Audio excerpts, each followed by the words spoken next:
దనం ధ్యాయేత్ సర్వ విఘ్నోపశాంతయే దీపత్వం బ్రహ్మరూపోసి జ్యోతిషాం ప్రభురవ్యయ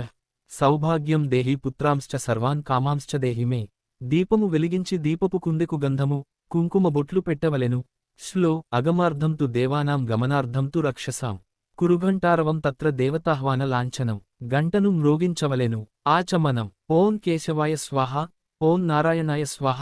ఓం మాధవాయ స్వాహ అని మూడుసార్లు ఆచమనం చేయాలి. ఓం గోవిందాయ నమః, విష్ణవే నమః, మధుసూదనాయ నమః, త్రివిక్రమాయ నమః, వామనాయ నమః, శ్రీధరాయ నమః, ఋషికేశాయ నమః, పద్మనాభాయ నమః, దామోదరాయ నమః, సంకర్షణాయ నమః, వాసుదేవాయ నమః, ప్రద్యుమ్నాయ నమః, అనిరుద్ధాయ నమః, పురుషోత్తమాయ నమః, అధోక్షజాయ నమః, నారసింహాయ నమః, అచ్యుతాయ నమః, జనార్దనాయ నమః, ఉపేంద్రాయ నమః, హరయే నమః, శ్రీకృష్ణాయ నమః. యశ్శివో నామరూపా